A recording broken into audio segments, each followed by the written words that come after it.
Me llamo Delfín Jiménez, soy director de KD Rock, una empresa dedicada al management, promoción y de eventos y espectáculos, y también soy el director de programación de la sala Chango Live, una de las salas emblemáticas de Madrid, con una capacidad para 700 personas, y yo también soy un Black Hero.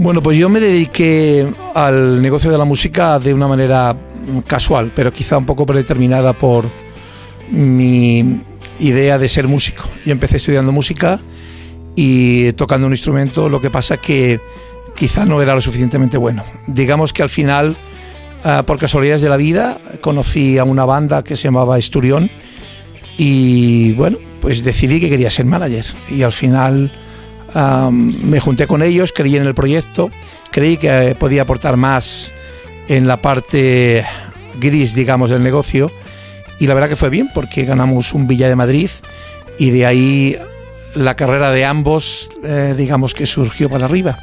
Después de esto me he dedicado toda la vida a lo que es el management, a la promotora de conciertos, y he girado con muchas bandas internacionales, y en la actualidad pues sigo con lo mismo. Me gusta la parte de la música, la parte de detrás. Es una parte interesante que enamora.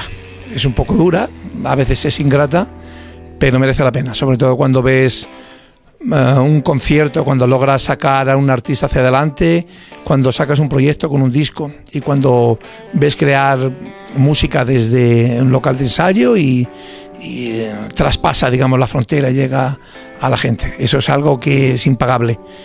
Te acostumbras a vivir en la sombra. El artista es el que tiene que llevar todo el reconocimiento y todo el mérito.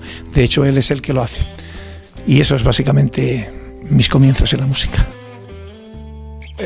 Con el tema, por ejemplo, de la piratería, para mí mal llamada piratería, yo creo que la piratería obviamente hace daño, y el vender discos en aquellos días famosos del Top Manta, claro que han hecho daño, hicieron daño, y de hecho al final es robar el trabajo de un artista. Pero la industria cayó no ya por el Top Manta, sino ha caído quizá por la industria, por las propias discográficas. Precios excesivos, excesiva cantidad de discos, algunos de ellos, hay que decirlo, de ínfima calidad.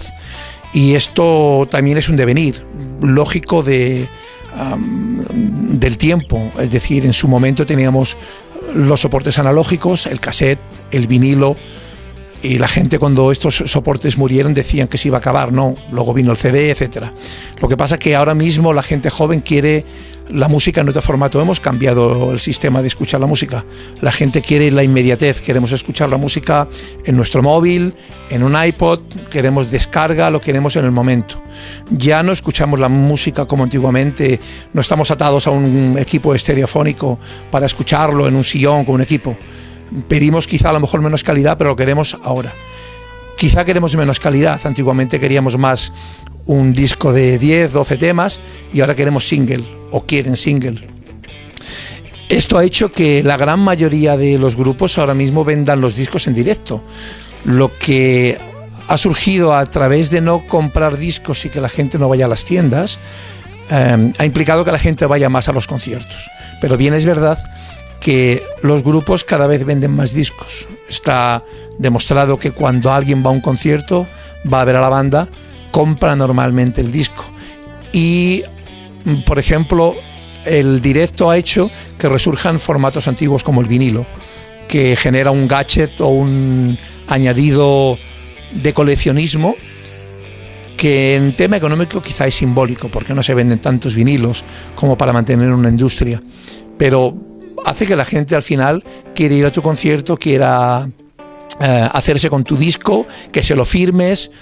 En fin, el formato cambia, pero realmente la piratería no se ha cargado, bajo mi opinión, la industria, se la ha cargado el propio sistema, no lo hemos cargado nosotros, y la gente ya no quiere ir a una tienda a comprar discos como antiguamente. También el soporte, el vinilo era un disco que era atractivo, era bonito, comprar un vinilo era, y sigue siendo, como un arte, solamente el diseño gráfico. Ahora queremos en un formato de 12x12, que es lo que tiene un CD, meter todas las fotos, meter textos que son inteligibles. Bueno, esto es un poco lo que hay. No creo que... Normalmente creo que la gente que compra un disco por €1 en el Top Manta son gente que no quiere comprar discos. O sea, son gente que no va a ir a una tienda clásica de discos a pedir el Dark Side of the Moon de Pink Floyd o cualquiera de estos. Compra el grandes éxitos en copia barata. Si realmente lo quiere, al final irá a una tienda y se lo comprará. El ser músico en general supone un esfuerzo grande. Es decir, en los años 80 teníamos una hornada de grupos tremendos que eran...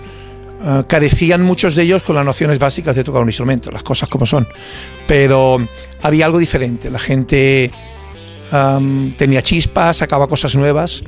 La carencia también de internet y de que nos llegaran cosas y que nos llegara por cuentagotas hacía que la gente chupáramos como esponjas, los músicos, y creyeran y trabajaran en los locales de ensayo y hicieran cosas nuevas. En la actualidad la realidad es diferente. Ahora cualquier músico tiene una guitarra que vale 3.000 euros, van a academia, cada día tocan mucho más. El problema está en que quizá no estén aportando muchas veces, es decir, que sea más repetitivo la música que hacen. Es más difícil componer, quizá es más difícil sorprender. No digo que no lo haya, hay gente interesantísima que hace cosas. Pero quizá también los medios de televisión, las radios, las radiofórmulas, a veces hacen que el músico quiera ya ser artista y que quiera emular, pero emular de una manera fácil, sin el esfuerzo que a veces conlleva el tocar. El tocar no solamente hay que tocar muy bien, no solamente hay que componer canciones muy buenas, sino hay que girar, hay que sacar un disco, hay que defenderlas, y eso lleva tiempo. Y eso hay muchos grupos que se separan por falta de éxito, porque se cansan también de girar tanto y no ver el fruto, no tanto ya por lo económico, que también influye obviamente, pero también hay gente que de pronto quiere, alentado por concursos típicos, La Voz, el del sillón este que se da la vuelta, no sé cómo se llama, quieren triunfar de una manera rápida, no sé, un OT, por ejemplo, y la música no es eso. Eso es una fábrica de supuestos talentos, de supuestos artistas, que yo no les quito el mérito en que canten bien o que toquen bien, pero eso no es ser un artista en general. Un artista tiene que ser algo más completo. Un artista es el ensayo, el sacrificio, el estudio, la dedicación, la abnegación y sobre todo la creencia en lo que en lo que estás haciendo en la música. Particularmente luego, si quieres triunfar o quieres destacar en este negocio, aportar algo diferente. Y si no es diferente, destacar. Es muy difícil. Yo entiendo que todo el mundo quiere componer pues Escaleras al cielo o Let It Be o Yesterday. No se trata tampoco de eso, sino se trata de cómo lo presentas incluso en escena. Si sabes comunicar a la gente o sabes emocionar a la gente con las canciones que haces.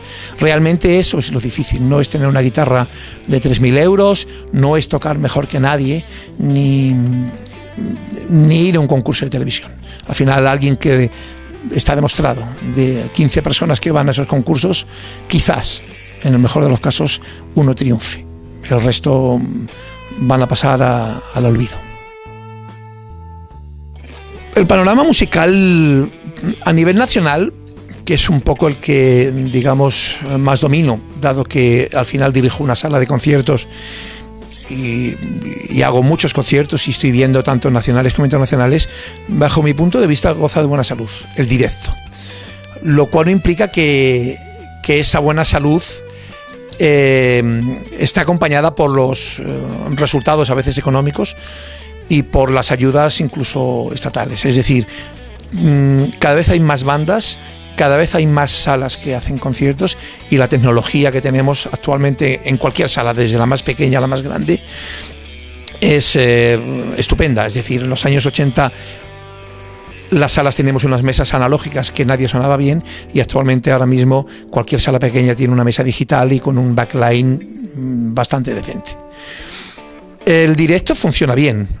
Bien, es verdad que hay mucha gente, hay muchas bandas y es muy difícil, hay mucha oferta. Los precios no creo que sean caros, hay conciertos desde 8 euros a 10 euros.